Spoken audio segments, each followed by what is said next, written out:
राधे राधे। जय श्री कृष्ण। आज आप सुनेंगे आषाढ़ पूर्णिमा व्रत कथा। आषाढ़ पूर्णिमा आषाढ़ मास के शुक्ल पक्ष की पूर्णिमा तिथि को रखा जाता है। इस दिन धार्मिक कार्य, स्नान, दान और व्रत का विशेष महत्व है। यह दिन गुरु पूर्णिमा के रूप में भी मनाया जाता है, जो गुरु के प्रति श्रद्धा व्यक्त करने का पर्व है। आषाढ़ मास की पूर्णिमा के दिन चंद्रमा पूर्वाषाढ़ा या उत्तराषाढ़ा नक्षत्र में गोचर करते हैं। यदि आषाढ़ मास की पूर्णिमा तिथि को चंद्रमा उत्तराषाढ़ा नक्षत्र में आते हैं तो वो पूर्णिमा समृद्धि और सौभाग्य प्रदान करने वाली मानी जाती है। आषाढ़ पूर्णिमा पर जातक व्रत रखते हैं और भगवान विष्णु की उपासना करते हैं और मान्यता है कि ये व्रत मनोवांछित फल देने वाला होता है। साथ ही इस व्रत के प्रभाव से मनुष्य जीवन के सभी सुखों को भोगने के बाद मोक्ष को प्राप्त करता है।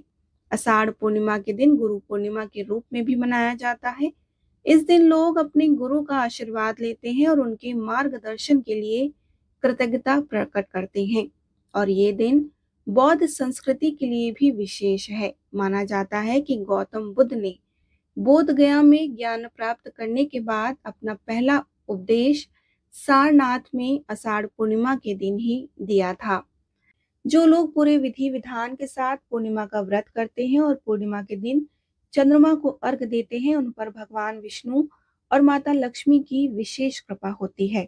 द्वापर युग में एक समय की बात है कि यशोदा जी ने कृष्ण जी से कहा कि हे कृष्ण, तुम सारे संसार के उत्पन्न करता हो, पोषण तथा उसके संहार करता हो। आज कोई ऐसा व्रत मुझसे कहो जिसको करने से मृत्यु लोक में स्त्रियों को विधवा होने का भय ना रहे। यह व्रत सभी मनुष्यों की मनोकामना पूर्ण करने वाला हो। श्री कृष्ण कहने लगे कि हे माता, तुमने अति सुंदर प्रश्न किया है। मैं तुमसे ऐसे ही व्रत को विस्तार पूर्वक कहता हूँ। सौभाग्य की प्राप्ति के लिए स्त्रियों को 32 पूर्णिमाओं का व्रत करना चाहिए। इस व्रत को करने से स्त्रियों को सौभाग्य संपत्ति मिलती है। यह व्रत अचल सौभाग्य को देने वाला है और भगवान शंकर के प्रति मनुष्य मात्र की भक्ति को बढ़ाने वाला है। यशोदा जी कहने लगी कि हे कृष्ण, सर्वप्रथम इस व्रत को मृत्युलोक में किसने किया और इसके विषय में विस्तार पूर्वक मुझसे कहो। श्री कृष्ण जी कहने लगे कि इस भूमंडल पर एक अत्यंत प्रसिद्ध राजा चंद्रहास से पालित अनेक प्रकार के रत्नों से परिपूर्ण कातिका नाम की एक नगरी थी। वहां धनेश्वर नाम का एक ब्राह्मण था। उसकी स्त्री अति सुशील रूपवती थी। दोनों ही उस नगरी में बड़े प्रेम के साथ रहते थे। घर में धन धान आदि की कोई भी कमी नहीं थी। उनको तो बस एक बड़ा दुख था कि उनके कोई संतान नहीं थी, जिस वजह से वह बहुत ही दुखी रहते थे। एक दिन एक बड़ा तपस्वी योगी उस नगरी में आया। वह योगी बाकी सभी घरों से भिक्षा मांगकर भोजन किया करता था, लेकिन उस ब्राह्मण के घर से भिक्षा नहीं मांगता था। एक दिन योगी गंगा किनारे भिक्षा मांगकर प्रेम पूर्वक खा रहा था कि धनेश्वर ने योगी को यह सब करते देख लिया। सब कार्य किसी प्रकार से देख लिया। अपनी भिक्षा अनादर से दुखी होकर धनेश्वर योगी से बोले, और सभी घरों में आप भिक्षा लेते हैं परंतु मेरे घर की भिक्षा कभी नहीं लेते, इसका क्या कारण है? योगी कहने लगा कि आपके धर्म में हमें इस बात की आज्ञा नहीं देता, क्योंकि अभी आप गृहस्थ जीवन में एक सुख से वंचित हैं कि आपके घर में संतान होने पर मैं भी आपके घर से भी भिक्षा अवश्य ही स्वीकार कर लूंगा। उन्होंने कहा कि जिसे संतान नहीं, उसके घर से भिक्षा लेने से मेरे भी पतित हो जाने का भय है। धनेश्वर यह सब बात सुनकर बहुत दुखी हुआ और हाथ जोड़कर योगी के पैरों पर गिर पड़ा तथा दुखी मन से कहने लगा कि आप मुझे संतान प्राप्ति का कोई उपाय बताइए। आप सर्वज्ञ हैं, मुझ पर अवश्य ही यह कृपा कीजिए। धन की मेरे घर में कोई भी कमी नहीं है, लेकिन मैं संतान न होने के कारण अत्यंत दुखी हूँ। आप मेरे इस दुख के कारण को हरण कीजिए। यह सुनकर योगी कहने लगे कि तुम चंडी की आराधना करो। घर पहुंचकर उन्होंने यह सारी बात अपनी पत्नी को बताई और खुद वन में चला गया। वन में पहुंचकर उसने चंडी की आराधना की और उपवास किया। चंडी ने 16 दिन उसको सपने में दर्शन दिए और कहा कि हे धनेश्वर, जा तेरे पुत्र होगा, लेकिन उसकी आयु सिर्फ 16 वर्ष की होगी। 16 वर्ष की आयु में उसकी मृत्यु हो जाएगी। अगर तुम दोनों स्त्री और पुरुष 32 पूर्णिमाओं का व्रत करोगे तो यह दीर्घायु हो जाएगा। जितनी तुम्हारी सामर्थ्य हो उतनी आँचे के दिए जलाकर शिव जी का पूजन करना, लेकिन पूर्णमासी 32 ही होनी चाहिए। सुबह होते ही तुम्हें इस स्थान के पास एक आम का पेड़ दिखाई देगा। उस पर चढ़कर एक फल तोड़कर अपने घर ले जाना। अपनी स्त्री को इस बारे में बताना और सुबह स्नान होने के बाद स्वच्छ होकर शंकर जी का ध्यान करके उस फल को खा लें। तब शंकर भगवान की कृपा से उसको गर्भ हो जाएगा।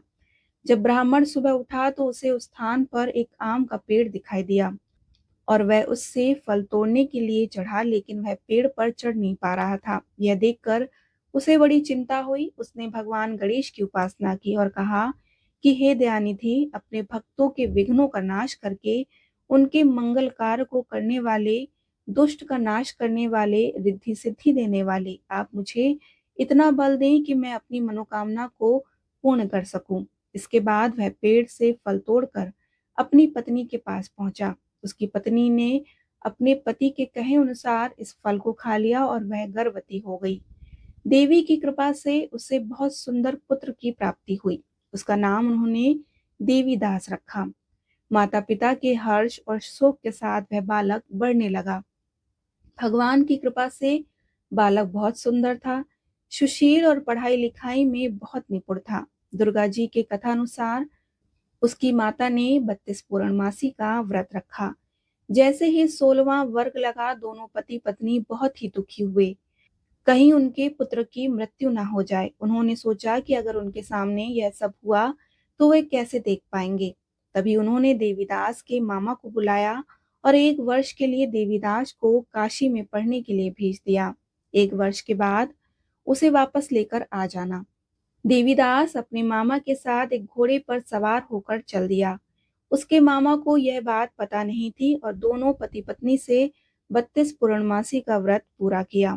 दूसरी तरफ मामा और भांजे दोनों रात गुजारने के लिए रास्ते में एक गांव में रुके। उस दिन उस गांव में ब्राह्मण की कन्या का विवाह होने वाला था।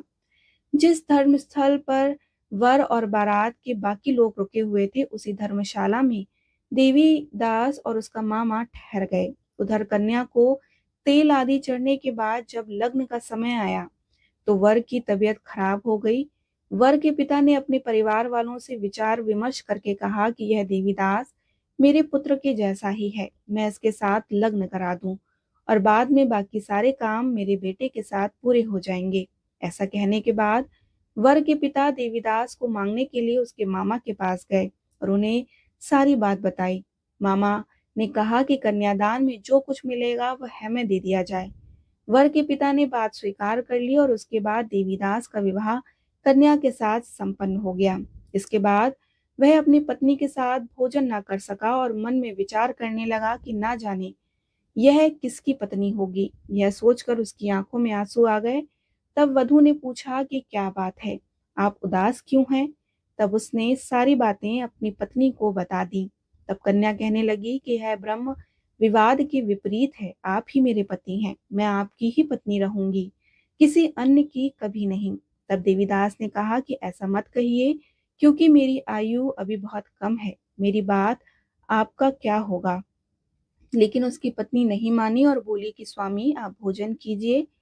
दोनों रात में सोने के लिए चले गए। सुबह देवीदास ने पत्नी को 4 नगों से जड़ी हुई एक अंगूठी दी और एक रुमाल दिया और बोला कि हे प्रिय, इसे लो और संकेत समझकर स्थिर चित्त हो जाओ। मेरे मरण और जीवन जानने के लिए एक पुष्प वाटिका बना लो, उसमें सुगंधित वाली एक नव मल्लिका लगा लो, उसको प्रतिदिन जल से सींचा करो और आनंद के साथ खेलो कूदो। इस समय और जिस दिन मेरा प्राण अंत होगा उस समय ये फूल सूख जाएंगे। जब फिर से ये हरे हो जाएं तो जान लेना मैं जीवित हूँ। यह समझाकर वह वहां से चला गया। इसके बाद वर और बाकी के बाराती मंडप में आए तो कन्या ने उसे देखकर कहा कि यह मेरा पति नहीं है, मेरे पति वही हैं जिनके साथ मेरा रात में विवाह हुआ है। इसके साथ मेरा विवाह नहीं हुआ। अगर ये वही है तो बताएं कि मैंने इसके क्या दिया। साथ ही कन्यादान के समय जो आभूषण मिले हैं उन्हें दिखाएं। कन्या की सारी बातें सुनकर वह कहने लगा कि यह सब नहीं जानता। इसके बाद सारी बारात अपमानित होकर लौट गई। भगवान कृष्ण बोले कि हे माता, इस प्रकार देवीदास काशी चला गया। कुछ समय जब बीत गए तो एक सर्प उसको डसने के लिए वहां आया, लेकिन वह उसको काट नहीं पाया, क्योंकि उसकी माता ने पहले ही 32 पूर्णिमा का व्रत कर लिए थे। इसके बाद खुद काल वहां पहुंचा और भगवान की कृपा से तभी वहां माता पार्वती और भगवान गणेश आ गए। देवीदास को मूर्छित दशा में देखकर माता पार्वती ने भगवान शिव से प्रार्थना की कि हे महाराज, इस बालक की माता ने पहले ही 32 पूर्णिमा का व्रत कर लिया है, आप इसको प्राण दें। भगवान शिव ने माता पार्वती के कहने से उसे प्राण दान दे दिए। उधर उसकी पत्नी उसके आने की प्रतीक्षा कर रही थी। उसकी पत्नी ने जाकर देखा कि पुष्प और पत्र दोनों ही नहीं है। उसका बहुत आश्चर्य हुआ और जब उसने देखा कि पुष्प वाटिका फिर से हरी हो गई है तो वह समझ गई कि उसका पति जिंदा हो गया है। इसके बाद वह बहुत ही प्रसन्न होकर अपने पिता से कहने लगी कि मेरे पति जीवित हैं, उनको ढूंढिए। जब 16वां वर्ष व्यतीत हो गया तो देवीदास भी अपने मामा के साथ काशी से चल दिया। इधर अपनी पत्नी के परिवार वाले उसे ढूंढने के लिए जा ही रहे थे कि उन्होंने देखा कि देवीदास और उसको मामा इधर ही आ रहे हैं। उसको देखकर उनके ससुर बहुत प्रसन्न हुए और उसे अपने घर ले गए। वहां सारा शहर इकट्ठा हो गया। कन्या ने भी उसे पहचान लिया। देवीदास ने उसके बाद अपनी पत्नी और मामा को लेकर वहां से चल दिया। उसके ससुर ने भी उसे बहुत सा धन दहेज में दिया। जब वह अपने घर की तरफ चल रहा था तो उसके माता पिता को लोगों ने खबर दी कि तुम्हारा पुत्र देवीदास अपनी पत्नी और मामा के साथ आ रहा है। ऐसा समाचार सुनकर पहले तो उन्हें विश्वास नहीं हुआ, लेकिन जब देवीदास आया और उसने अपने माता पिता के पैर छुए तो देवीदास के माता पिता ने उसका माथा चूमा और दोनों ने अपने सीने से उसे लगा लिया। दोनों के आने की खुशी में धनेश्वर ने बहुत सा दान दक्षिणा ब्राह्मण को दिया। श्री कृष्ण जी कहने लगे कि इस तरह धनेश्वर को 32 पूर्णिमाओं के व्रत के प्रभाव से संतान प्राप्त हुई। जो स्त्रियां इस व्रत को करती हैं वह जन्म जन्मांतर तक वैधव्य का दुख को नहीं भोगती और सदैव सौभाग्यवती रहती हैं। यह मेरा वचन है और यह व्रत संतान देने वाला और सभी मनोकामनाओं को पूर्ण करने वाला है। इस प्रकार पूर्णिमा व्रत कथा संपूर्ण हुई। आषाढ़ पूर्णिमा के दिन व्रत करने के साथ आप ये उपाय भी कर सकते हैं। जिन जातकों की कुंडली में चंद्र दोष हो उन्हें आषाढ़ पूर्णिमा पर चंद्रमा की पूजा करनी चाहिए। उनके बीज मंत्र का जाप करना चाहिए। चंद्र दोष से मुक्ति के लिए एक लाभकारी उपाय ये भी है कि पूर्णिमा के दिन स्नान के बाद किसी निर्धन ब्राह्मण को सफेद वस्त्र, चावल, शक्कर, दूध, सफेद मिठाई, चांदी, मोती आदि का दान करें। पूर्णिमा के दिन भगवान शिव की उपासना करने से भी चंद्र दोष का निवारण होता है।